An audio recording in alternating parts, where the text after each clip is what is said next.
Oh.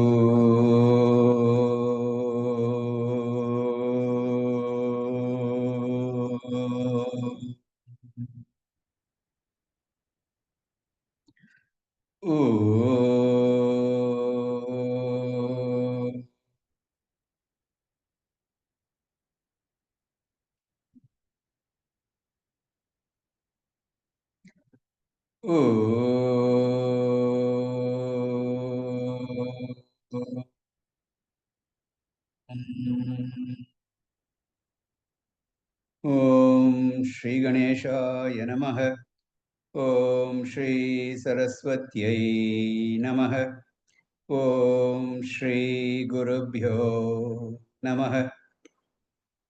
Sada Shiva Samarambham Shankaracharya Madhyamam Asmadacharya Paryantam Vande Guru Paramparam Shruti Smriti Purananam Alayam Karunalayam Namami Bhagavatpada Shankaram Lokashankaram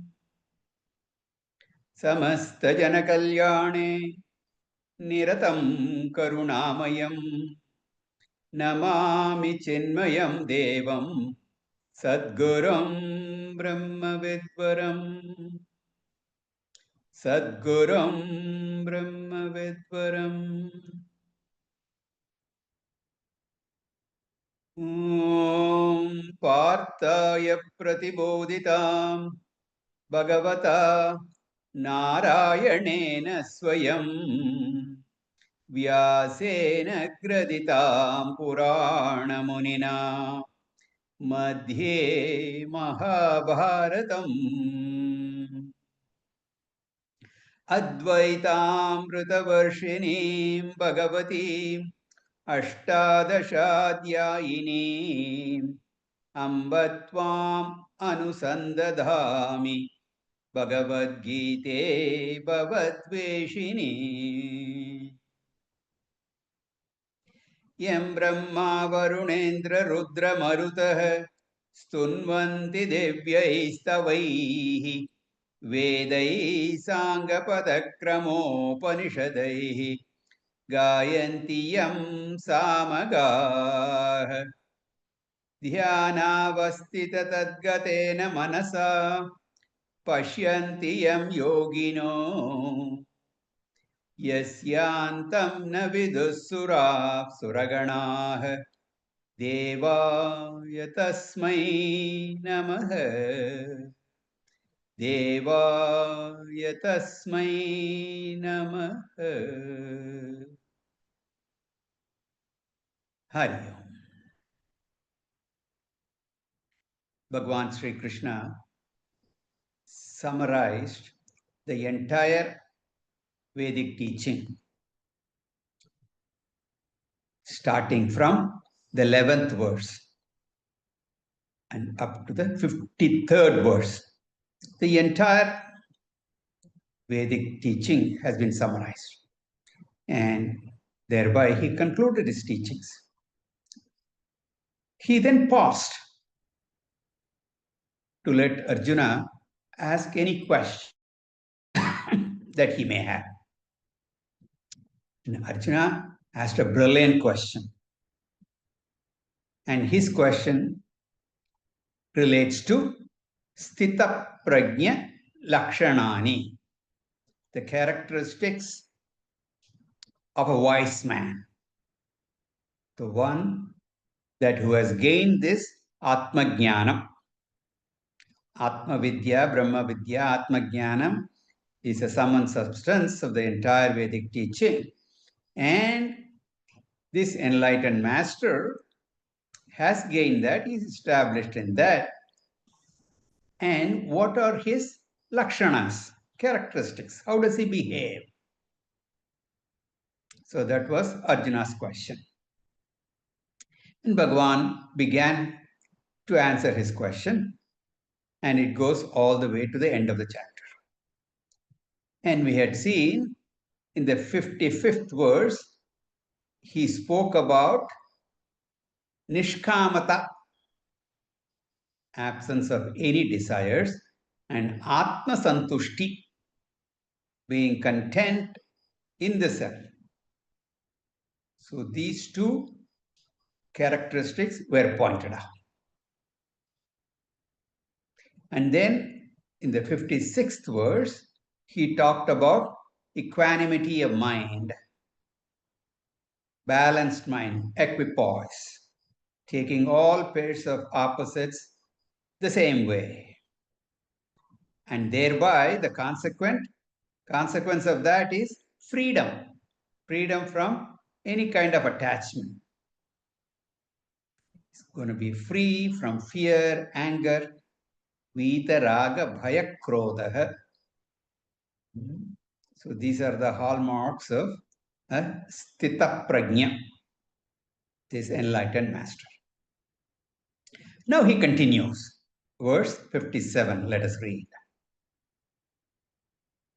Yes sarvatra visnehah, yes sarvatra visnehah, tat tat prapya shubhashubham, tat tat prapya shubhashubham, nabhinandati nadveshti, nabhinandati nadveshti, tasya prajna pratishtita. तस्य प्रज्ञा प्रतिष्ठिता यः सर्वत्रानभिस्नेहः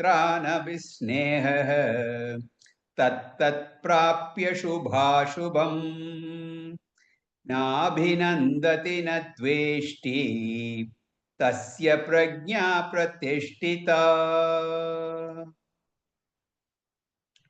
So Bhagavan says, Astita prajna is one who is sarvatra anabhisneha, one who is free.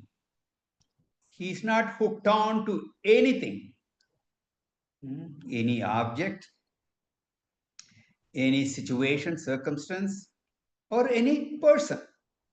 He's not attached to any of them. Abhisneha means sticky.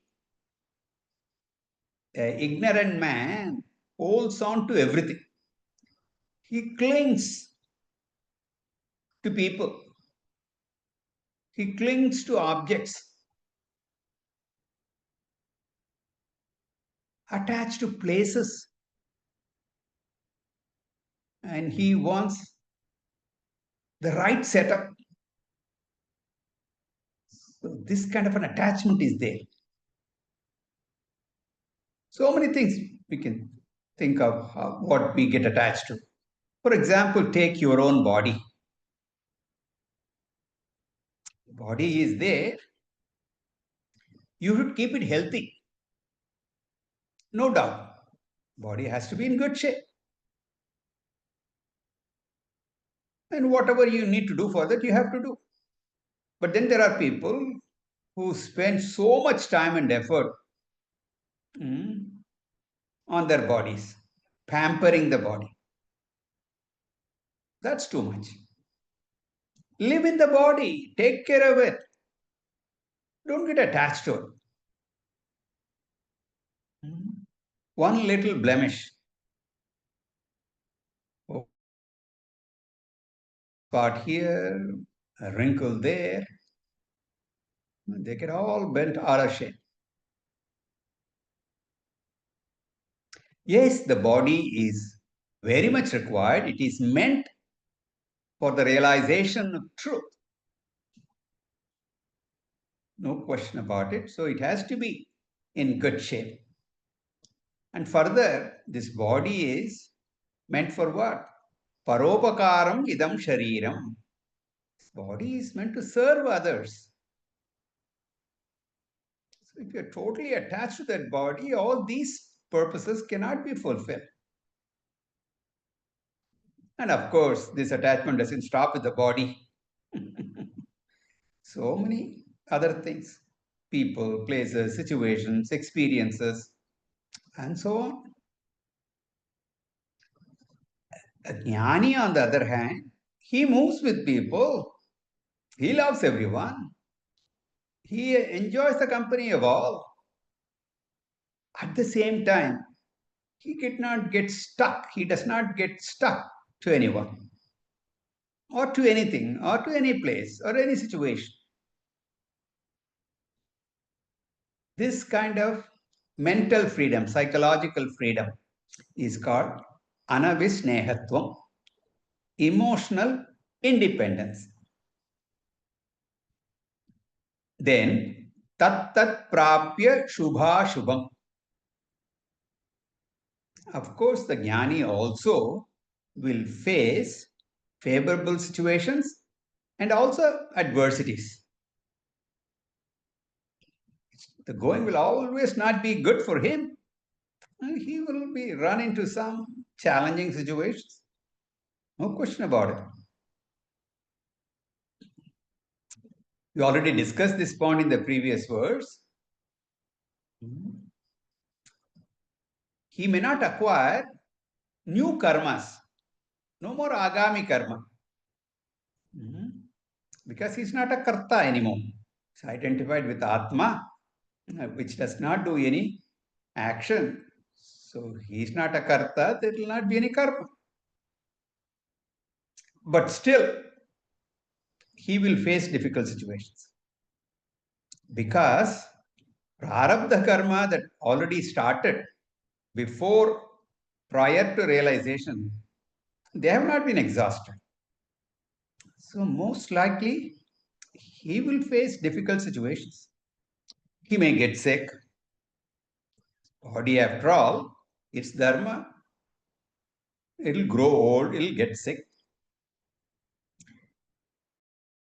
Across people, and not everyone is going to like him. Some of them may be very critical of him. All that is possible. Be some people who will be praising the jnani, saying that he is serving the society. And there will be others who criticize him. They may even speak low about him. Honor may come, dishonor may come. All that is possible. Just condemn him.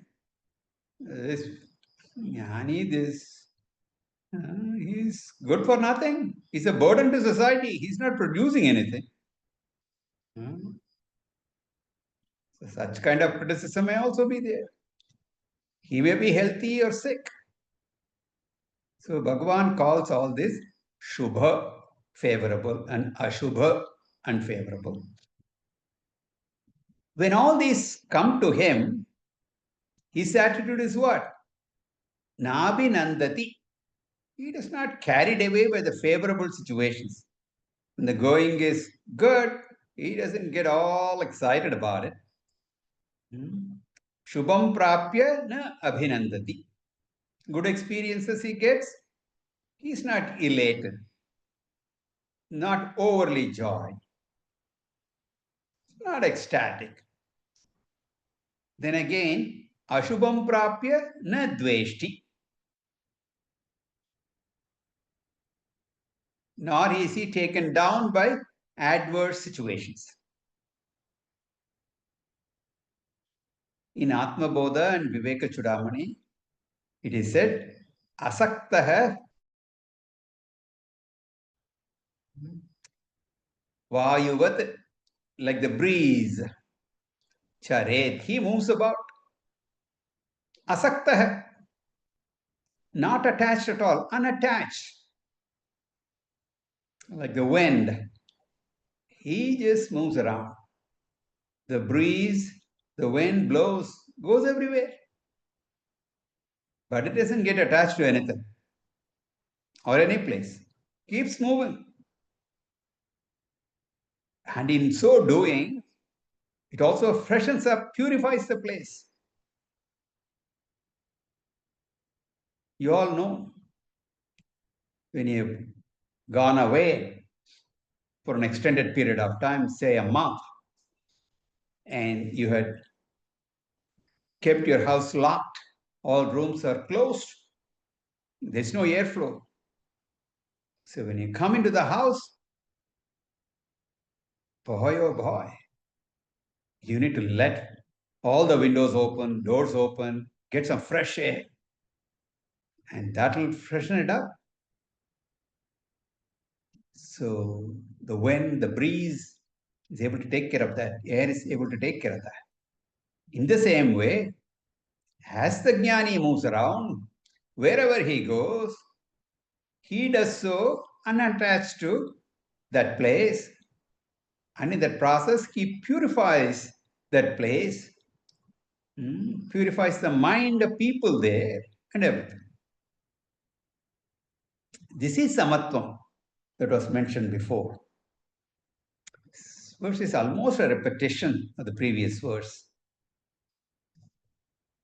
Here we should understand one more important thing. When we say a wise man is not disturbed by situations or by people's proper and improper conduct, it's often misunderstood. They say if you accept all situations without any reaction, then people will think that you are very naive, you are a simpleton. So, in a sense, you just a pushover and may take advantage of you.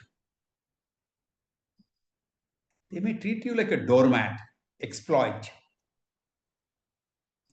So, should I meekly surrender to all situations and keep the balance of mind? Would it not make me a weak person?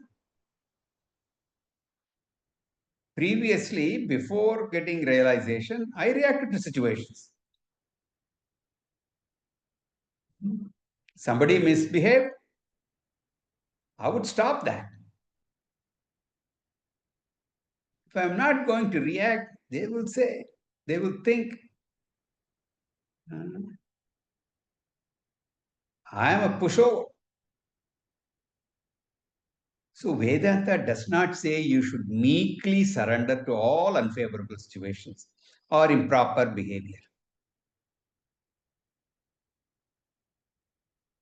Not at all. You should not get this doubt, because what is Bhagavan trying to do?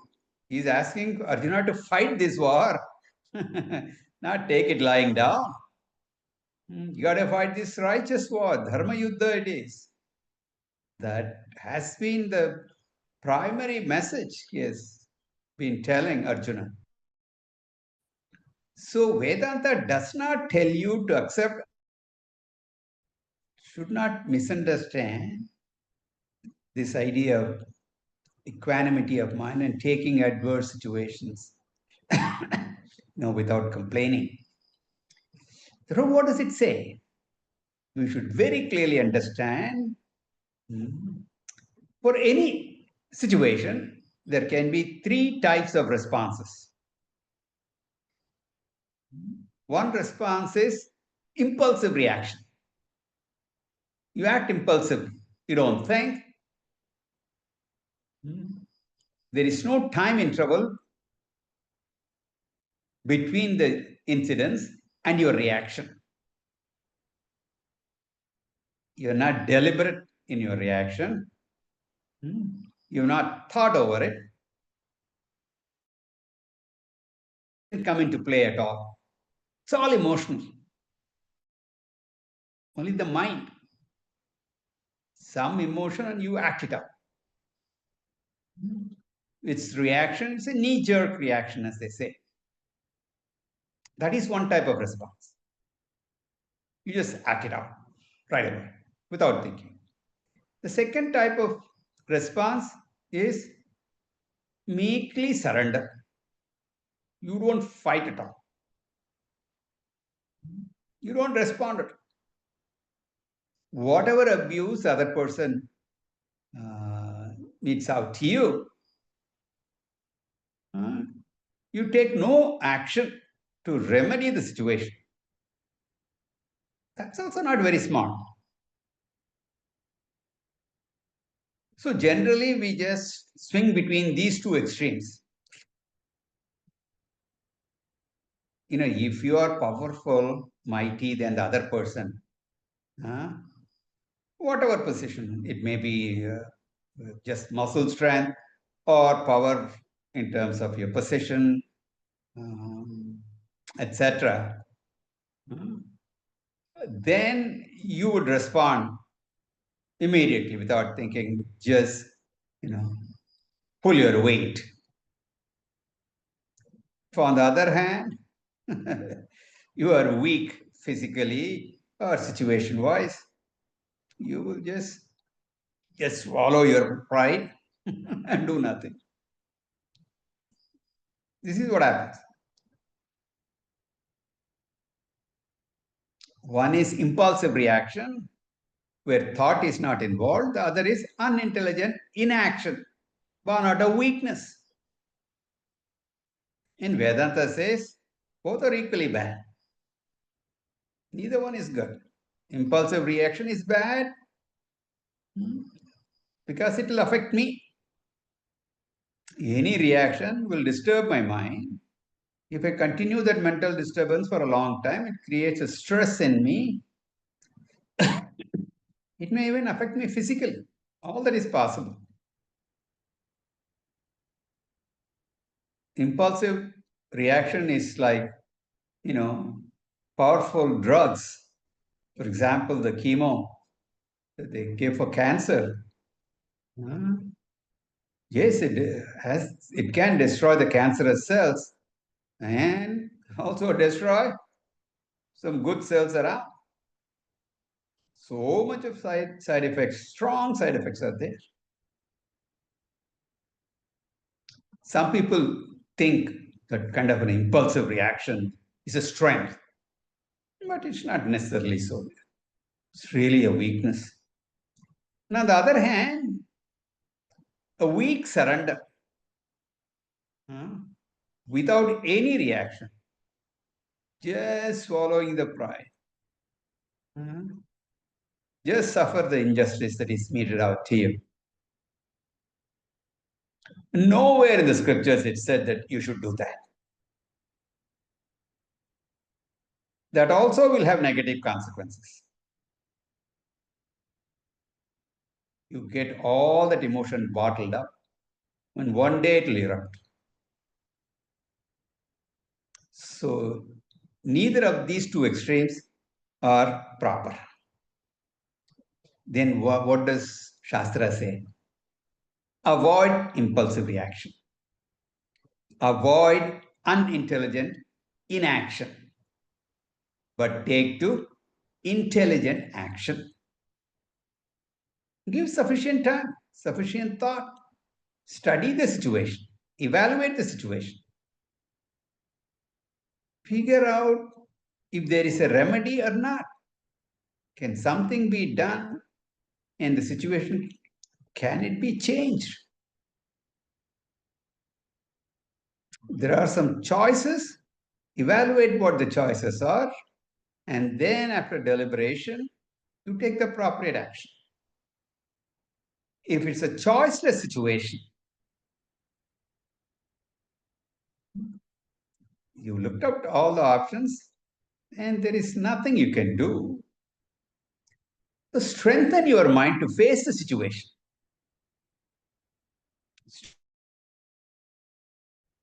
If some choices are there, evaluate and choose the optimal course of action. So whatever you do, to do or not to do, it should be the result of deliberate, thoughtful planning, etc. should be there. Do what is necessary.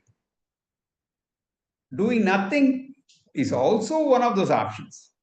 But you come to that intelligently. So avoid reactions that are knee-jerk. Avoid just giving up. But you should take to thoughtful action. This is the hallmark of a sthita prajna. Continuing, he says, Yada samharate chayam, Yada samharate chayam, कूर्मोऽङ्गानीव सर्वशः कूर्मोऽङ्गानीव सर्वशः इन्द्रियाणीन्द्रियार्थेभ्यः इन्द्रियाणीन्द्रियार्थेभ्यः तस्य प्रज्ञा प्रतिष्ठिता तस्य प्रज्ञा प्रतिष्ठिता यदा संहरते चायं कूर्मोऽङ्गानीव सर्वशः इन्द्रियाणीन्द्रियार्थेभ्यः तस्य प्रज्ञा प्रतिष्ठिता. Till the last verse, Bhagavan talked about a person who has attained the knowledge and who has converted that knowledge, just not an academic, intellectual knowledge, but he has converted that to emotional strength. Not only is that prajna, but it is sthita prajna or sthira prajna. Now, from the 58th verse, Sri Krishna changes the topic. The topic is, how can a person bring about this conversion? Transforming the knowledge into emotional strength. The knowledge is that I am Purna, complete and full. I do not need anything to complete me. This knowledge of self-sufficiency, he has received. This is a cognitive change. This has happened at the intellectual level. But this has to be converted to mental strength and emotional strength. And that should translate to a behavior that is consistent with that knowledge. How to do that? What should a sadhaka do to bring about a behavioral change in him or her? Change in your conduct, everyday conduct. And Bhagavan is going to talk about 3 exercises or 3 sadhanas, 3 disciplines to bring about this change. Convert the self-knowledge that has been gained to emotional strength. I'll briefly mention what the 3 are, and then we will look at the verse. One thing that is very important is nididhyasanam. In English, we translate that as meditation. Nididhyasanam, one word translation is meditation. But we should be careful. This word meditation is used so much these days. People do not really understand. So I usually qualify when I translate and call it Vedantic meditation. What do you mean by Vedantic meditation? It is dwelling upon the teaching, the Vedanta teaching, the knowledge that you have gained, you dwell upon that. For example, the teaching says, I do not depend on anything to be happy. Happiness is my nature. I don't need anything. Whatever happens in the world, I am still happiness. When I am happiness itself, I am Ananda Swarupaha. When that is the case, why do I have to look for anything to make me happy?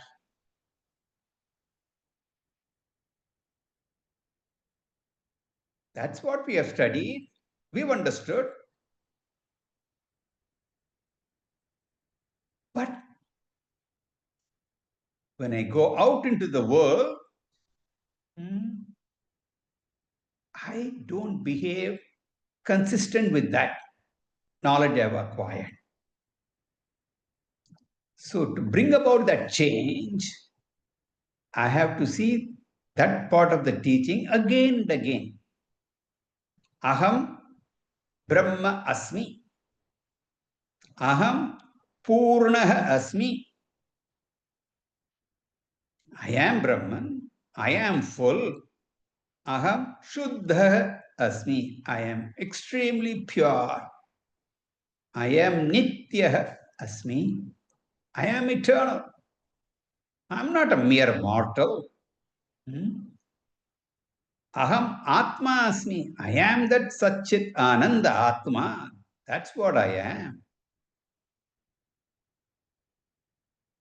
The idea is that we have been thinking that we need things and people to be emotionally full and complete. As a Ajnani, I feel inadequate, incomplete. And if only I had that person with me in my life, I'll be complete. If I had this, and this, my life would be full. This is the thinking. We've never questioned those assumptions. I can give you so many examples. Simple example. A smoker or an alcoholic or a drug addict. Such people, they cannot imagine a life without that habit. The rest of us, we may not have those, smoking, drinking habits. But we are also no different. We think our life is complete only when certain things, certain people are around us. That vasana is so strong, and we have to break such vasanas by asserting, I do not need the so-called things, situations, and people. I have to break this rut. Just like an addict, he has to break his habit.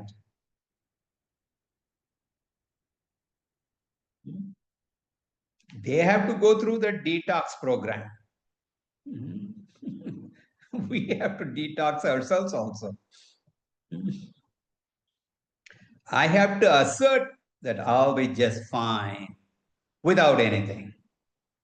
Yes, I need food, clothing, shelter for physical survival. All that is there. But to be happy, I do not need anything beyond those basics. This kind of reiteration is called Nididhyasanam. This drill is exercise number 1. Then Bhagavan adds 2 more exercises. Second one is Indriya Nigraha, control or mastery of sense organs, Indriya.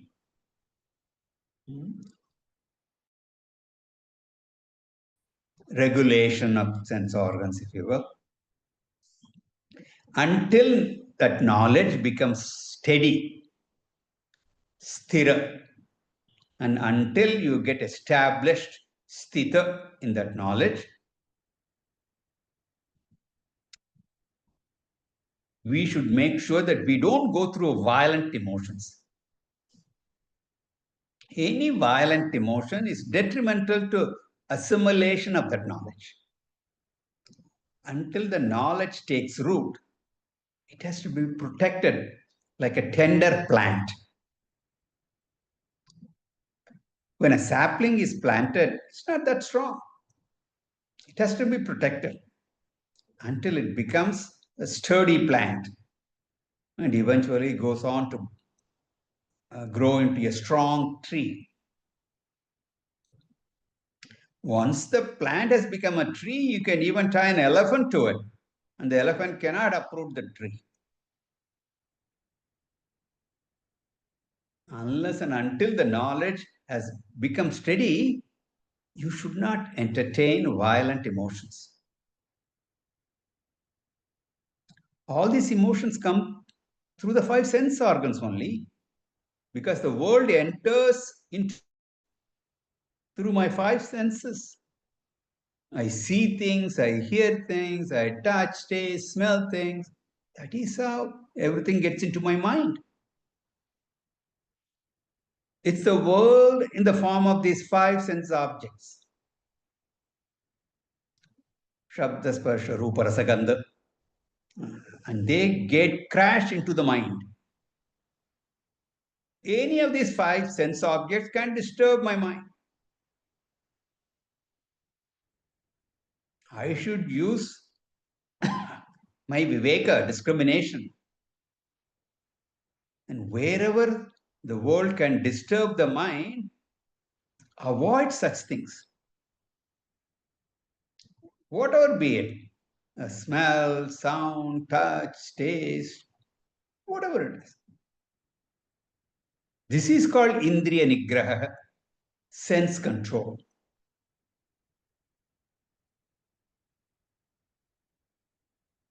So many other things. Getting into arguments with people. Vak, control. Vak tapas. We will talk about Vak tapas later on. Don't get into arguments. Arguments disturb the mind. Never allow violent emotions. The third exercise is Mano Nigraha, mind control. It's also called Shamaha, regulation of thought process.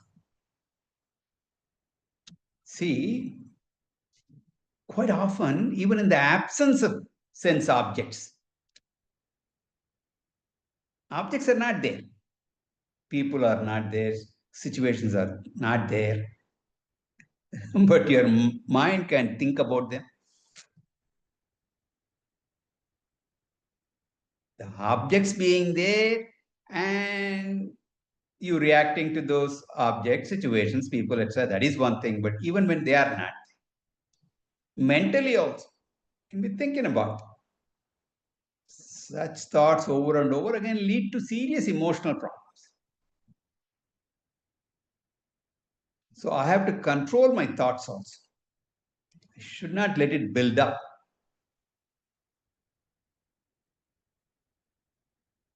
If an event causes emotional build-up, I will set aside that event.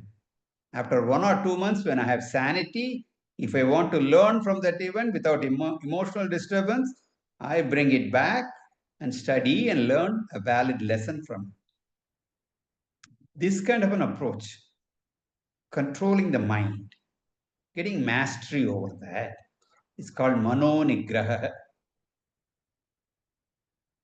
If Indriya Nigraha and Mano Nigraha, if Dhamma and Shama are practiced, the benefit is the mind will not react violently.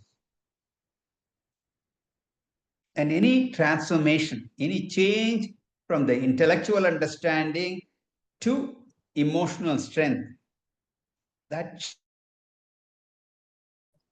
so these three processes on that teaching, sense and mind control,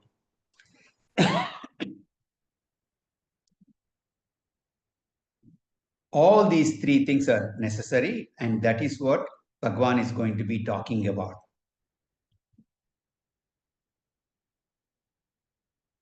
Bhagwan starts with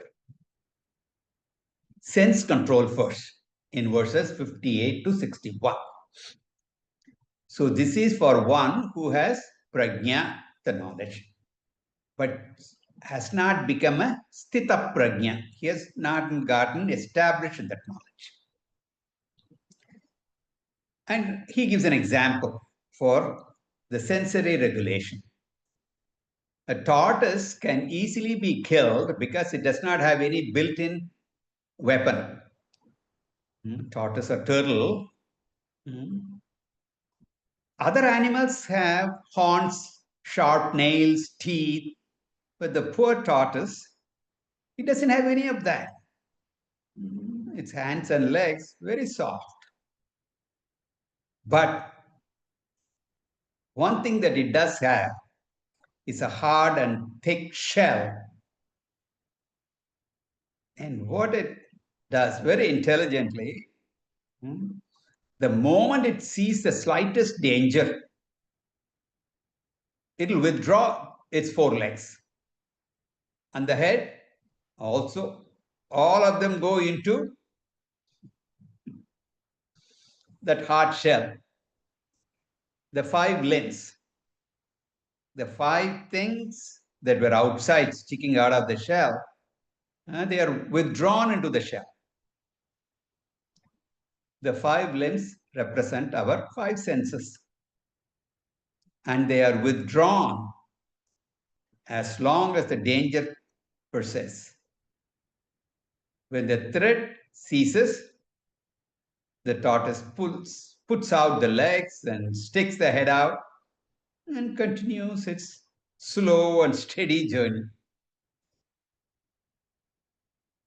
You may have seen the tortoise in many temple entrances. You might have seen. The idea that is conveyed is that only. When you enter the temple, you withdraw your senses from worldly things. Turn your attention to the Lord alone. Similarly, the wise man transacts with the world freely, but the moment he sees there is some threat, there is an occasion for raga dvesha, kama krodha, such negative emotions can be provoked, the ego may be invoked, he removes himself from that situation. He says, Kurmaha angani samharate. A tortoise withdraws its limbs. Sarvashaka from all directions. When there is a possible threat, what we see, what we read, what we hear, all of them will have an impact on our mind. So stay away from those things that will disturb your mind.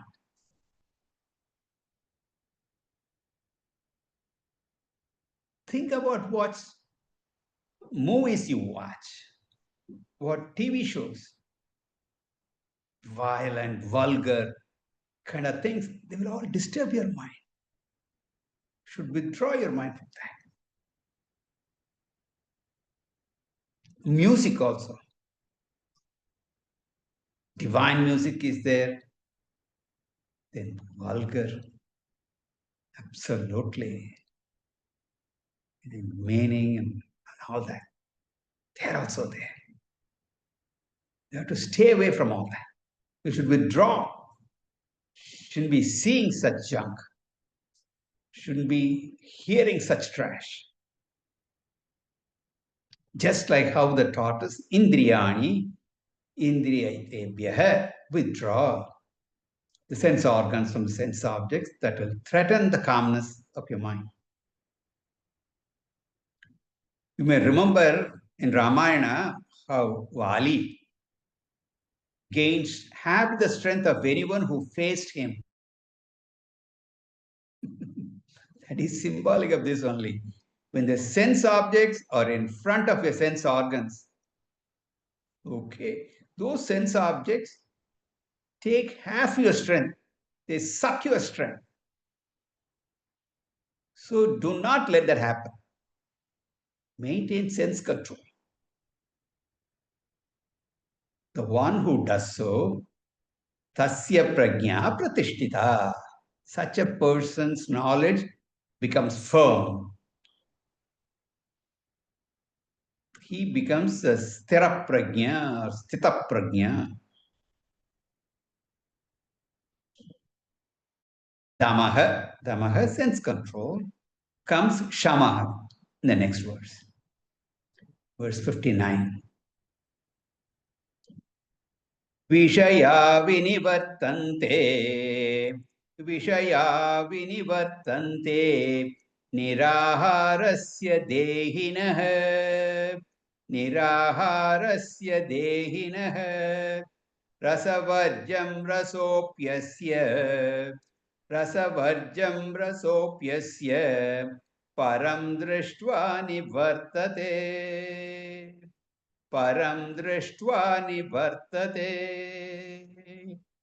विषया विनिवर्तन्ते निराहारस्य देहिनः रसवर्जं रसोप्यस्य परं दृष्ट्वा निवर्तते. So here Bhagavan says addiction to anything is of two types.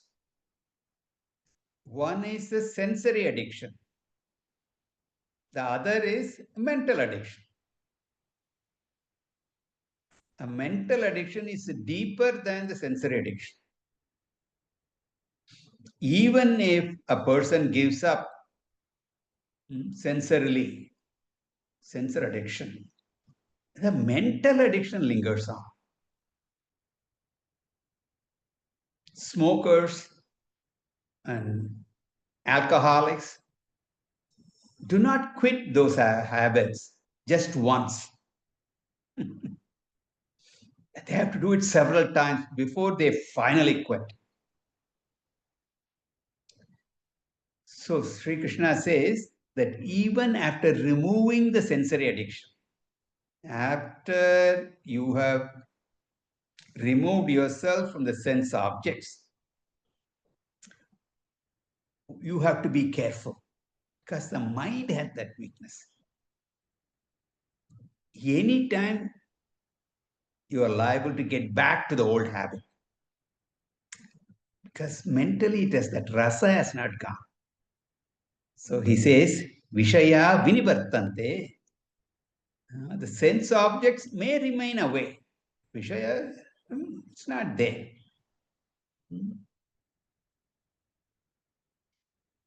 And they are only physically removed. However, rasavarjam, the mental fancy for those objects, that goes on. Imagination goes on, fantasy goes on. All that is going on. Not only for ordinary folks like you and I. People become sannyasis, go to Rishikesh, Himalayas, and then what happens? And they sit there, and when householders come there, somebody in your family has taken sannyas and gone away. And then when you're headed that way for a pilgrimage, you go visit them. And they come. Physically, that sannyasi has removed himself or herself there, but mentally, they are dwelling upon only worldly things. So it happens not only to grihasthas, but even sannyasis. So such people face more problems. Until a person completely grows out of all this rasa, the essence will continue. Sense objects are gone. The essence of them lingers on. When will that go away? It can go away only when the attachment to the lower is replaced by something higher.